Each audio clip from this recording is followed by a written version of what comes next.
പോകുന്നത് നേരെ ഇടുക്കിക്കാണ്. ഇടുക്കി വണ്ടിപ്പെരിയാർ ഗ്രാമ്പിയിൽ അവിടെ വീണ്ടും കടുവ ആക്രമണമുണ്ട്. പഞ്ചായത്ത് അംഗത്തിന്റെ പശുവിനെയാണ് കടുവ ആക്രമിച്ചത്. കടുവയെ ഒരാഴ്ചയായി വനം വകുപ്പ് നിരീക്ഷിച്ചു വരികയാണ്. എന്നാൽ പ്രദേശത്ത് കടുവയെ കണ്ടെത്താൻ കഴിഞ്ഞിട്ടില്ല. ആൽവിൻ തോമസ് ആണ് വിവരങ്ങളുമായി നമുക്കിപ്പം ചേരുന്നത്. ആൽവിൻ, ഈ പ്രദേശത്തെ ഈ ഗ്രാമ്പിയിലെ കടുവാ സാന്നിധ്യം അത് ആദ്യത്തെ സംഭവമേ അല്ല. ഇതിനു മുൻപ് എത്രയോ വട്ടം നമ്മൾ തന്നെ ഇവിടെ കടുവ ഇറങ്ങിയതും കടുവയെ വെടിവെച്ച് കൊന്നിട്ടുള്ള സംഭവങ്ങളും തുടങ്ങി എന്തോരം സംഭവങ്ങളുണ്ട്. പക്ഷേ എങ്കിലും ഈ ജീവികൾ പുറത്തേക്ക് ഇറങ്ങുകയും ഈ മനുഷ്യ ജീവനും സ്വത്തിനുമൊക്കെ ആക്രമണം ഉണ്ടാക്കുകയും ചെയ്യുന്ന സാഹചര്യത്തിന് അറുതിയാകുന്നില്ല എന്നുള്ളതാണ്. അപ്പം നിലവിലെ സാഹചര്യം എന്താണ്?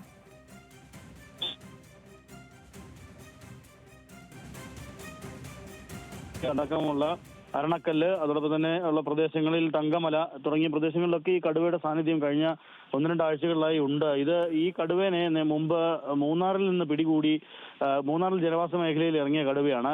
അതിനെ അവിടെ നിന്ന് പിടികൂടി കൂടി സ്ഥാപിച്ച് പിടികൂടിയാണ് പിന്നീട് പെരിയാർ ടൈഗർ റിസർവിലേക്ക് കൊണ്ടുവരുന്നത്.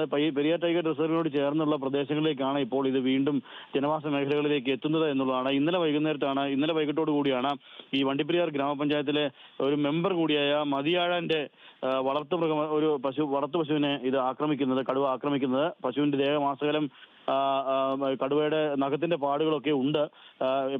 പശു അവിടെ നിന്ന് രക്ഷപ്പെട്ട് ലയങ്ങൾക്കടുത്ത് വരികയായിരുന്നു. അങ്ങനെയാണ് ആളുകൾ ഇത് കടുവ ആക്രമണമാണെന്നുള്ളത് തിരിച്ചറിയുകയും ആ പ്രദേശത്താകെ തിരച്ചിലൊക്കെ നടത്തുകയും ചെയ്തിരുന്നു. വനംവകുപ്പും തിരച്ചിൽ നടത്തിയെങ്കിലും ഇതിനെ കണ്ടെത്താനായിട്ടില്ല എന്നുള്ളതാണ് ഏറ്റവും അതിനകത്തൊരു ആശങ്കാജനകമായ ഒരു കാര്യം. അത് പ്രത്യേകിച്ച് ഇതിന് ഈ കോളറടക്കം ഘടിപ്പിച്ചിരുന്നു. പക്ഷേ ആ കോളറടക്കം ഘടിപ്പിച്ചിട്ടും ഇതിനെ കണ്ടെത്താൻ കഴിയുന്നില്ല ഇപ്പോൾ എന്നുള്ളതാണ് ഏറ്റവും ശ്രദ്ധേയമായ കാര്യം.